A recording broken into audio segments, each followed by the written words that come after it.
Hey, what's going on? It's Bebop here. Shiggity giggity bop habba swap. Hope y'all are doing good. I'm gonna have a new video series coming out every week. On Tuesday, I'm gonna come out with what I'm gonna be running as far as gear, stats, attribute, food, all that stuff, coatings, and for each dungeon, because I'm gonna be tanking and DPSing. So this one is about Glacial Tarn. And if you saw the video we did the other day, it was a quote-unquote speed run. It was, I think 20 minutes, which with that group, I think we can get down to 16, 17, maybe even 15 minutes. We hadn't been able to run the rest of the week. I thought we were going to be able to run the next day. We weren't. But anyways, here's the gear from that video.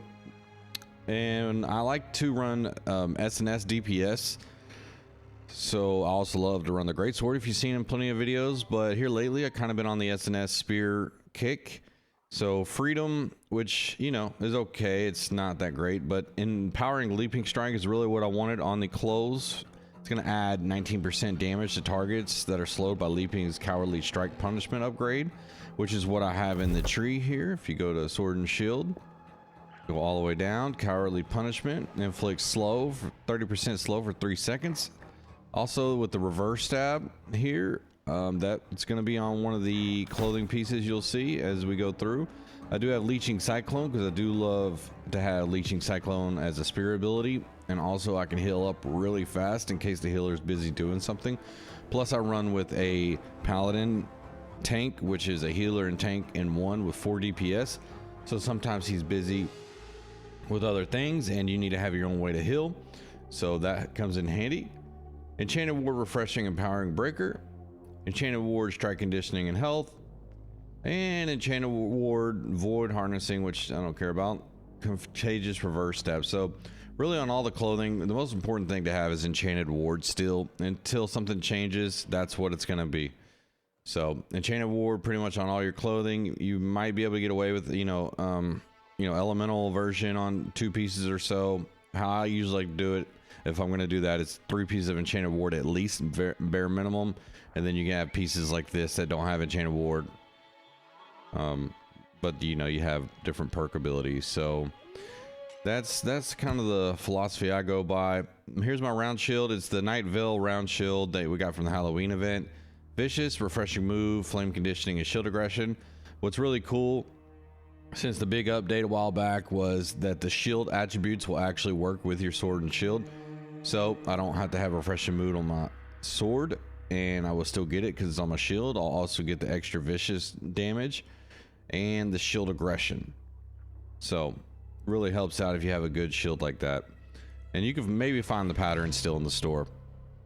So I'm running with a Butcher, and it's going to make my bleeds last 33% longer. It works on both weapons, which is huge. This is a great bleed build, as you can see from the video. I mean, it just stacks bleed, which makes your heart runes charge real fast. So if you have really good heart runes, which I do not on this account, this is the Giggity account, then you're going to be able to do more damage and consistently get that going. So on the spear, this is what I have: Vicious, Bleeding Sweep, Keenly Empowered. I do not need Keenly Jagged because that goes to the main spearman. He should have the Keenly Jagged. But the Vicious, I would prefer Rogue, but Vicious, Bleeding Sweep, and then Keenly Empowered. So gonna get that going with the Skewer, gonna get Empower going, and Bleeding Sweep, I can hit sometimes 1,000 bleed, maybe even 1,300 bleed, depends on what type of enemies, of course. So it's so good to have, and it's going to last a hell of a long time, because here on the spear tree, I actually go all the way down here, which our main spearman does not, and bleed duration increased by 15 seconds. So it just bleeds and bleeds and bleeds. So this is since we're here, I'm going to go over, this is my spear setup for what I'm doing. I have the Skewer to get the Empower going, this ability for more damage, all the small abilities. I do not select Perforate because that's the main spearman. He goes all the way down the tree. Sweep for some CC. This to do 25% increased damage to knockdown targets. And then Cyclone for, a mass radius of enemies, and plus the healing effect that I get from the Leeching Cyclone on my chest piece. The Sword and Shield, that's what I have set up. And that does basically the best damage you can do, plus the leadership ability. So if you run with a greatsword tank or a flail tank, then like a flail and shield and hammer tank, you'll be able to add leadership to the group with 10% increased damage, which is absolutely huge. You can definitely tell the difference when you don't have leadership, sword, and shield in the group. And down here, your third attack of the light attack chain deals 15% more damage, but causes more threat. But you're not going to be doing enough threat to get aggro from the tank with that. So it works out all good.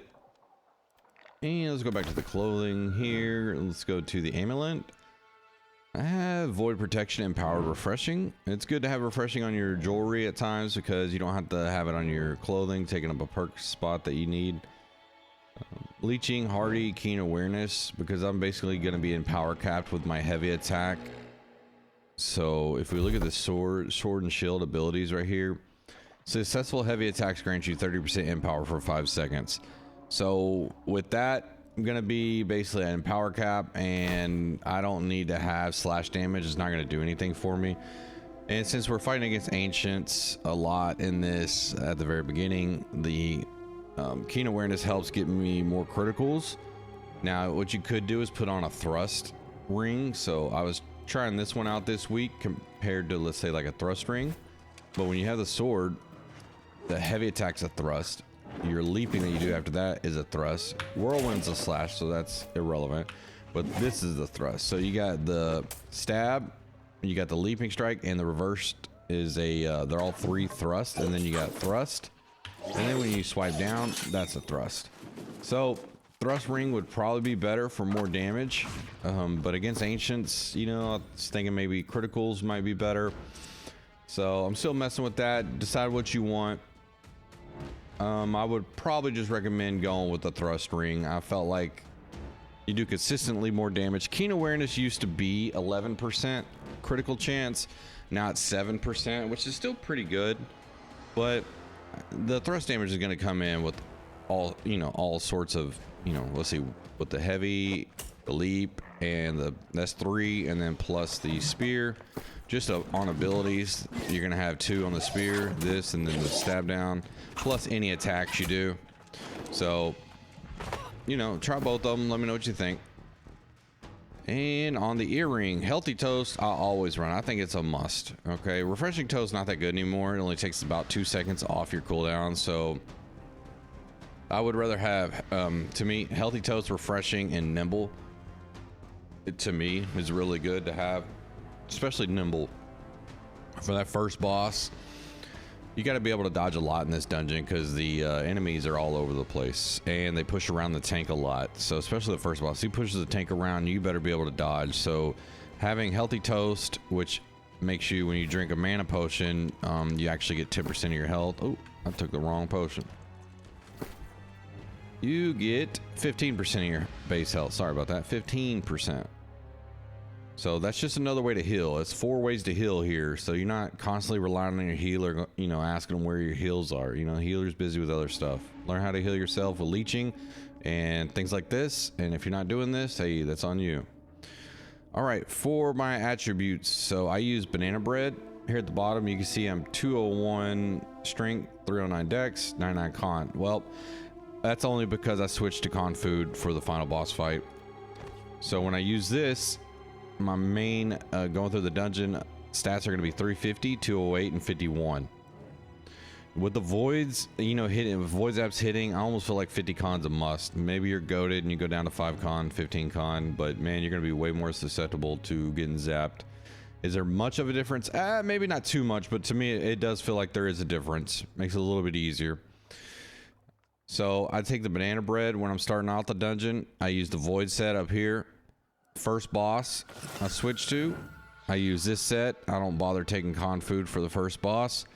I do have the strike protection amulet, but with an ice gem, and so I'm 14.7% strike resistance. That will help me be able to take 1 slap from the boss when he turns around, and the other one you just hold block. You can hold block on both of them. It doesn't do much stamina damage, surprisingly, so just be aware of that. 42% ice damage resistance and 6% void because I am using featherweight again on this. I have another set down here that I set up to where I can have more ice resistance. and get rid of that void, because that void's not going to come in handy unless, you know, silence is maybe going to zap you, but still the 14.9% slash damage resistance, and we got the 48% ice damage resistance. So I'd switch off going from one to the other, but usually this set's just fine. I have the slash damage ring here because sometimes I go back with the hatchet when he zooms away, so it's going to help me get a little bit more damage. And then for the final boss, I go with this set, and it depends on who I'm running with. If I'm running with the actual group that, hey, we know what we're doing, I know where the tank's going to be, and he's more stationary, then I can just go medium gear, 66 con, and get through it just fine. Now, if you want to have a little bit extra protection, you could take Banana Parfait, which gives you more con, and that right there, you can just swing away all day in this medium gear with all this protection, and you're not going to go down. Only way you would go down is if the big guy slams on you with the hands, we call it push, or if he slaps down with his one right hand, or if you're taking a lot of ice damage and your health is quickly going down and you don't have sacred on the boss and yourself, and then you're just taking a hell of a lot of damage plus a swipe. But right there, you can go up there and melee. Melee is going to be your fastest DPS. So get up there, get your empower going, and then slash damage is the best against humans, which the last boss is human. So get in there and start swinging away and get them DPS quickly. No reason to be far away, you know. Only reason if you're playing with a tank that likes to get rowdy and move side to side and all over different directions, and you don't feel like dodging everywhere, you just want to sit back and chill, fine, but it's going to be a lot slower.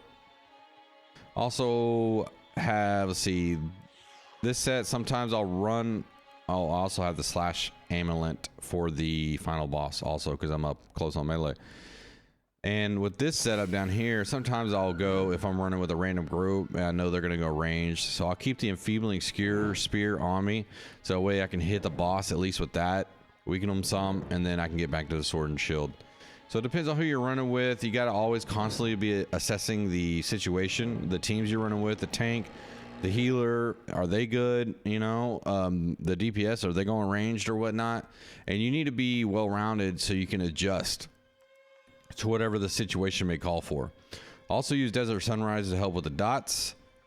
I use that pretty much every dungeon, and that about sums it up. So I mean, I got tank sets down here, so I'll go over that in another video, and I'm gonna try to get a tanking video today. I haven't been able to get one all week because I've been mainly just DPSing, trying to get stuff done, trying to get some speed runs in, but today I'm gonna be working on the tank video, so I really want to get that done.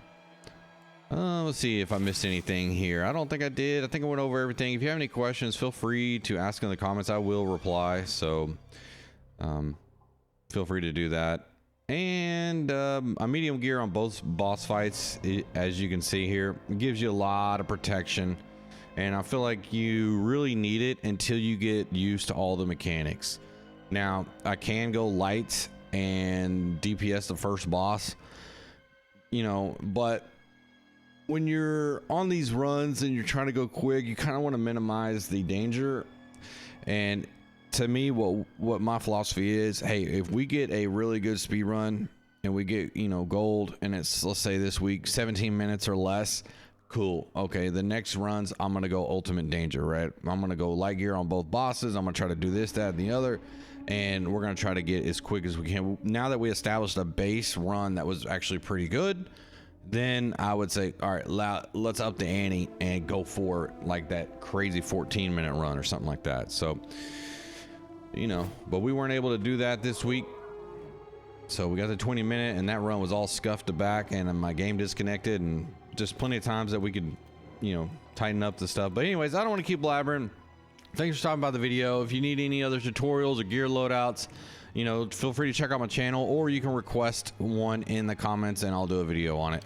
I'm working on that tanking one, guys, so I know a couple of you asked about that, especially the greatsword tanking. So I'm working on a video about sword and shield tanking versus greatsword tanking, and then also combo tanking. So basically sword and shield and greatsword, which I think is the best loadout for a tank, in my personal opinion. So I will talk to you all in the next video. Have a good one. Later.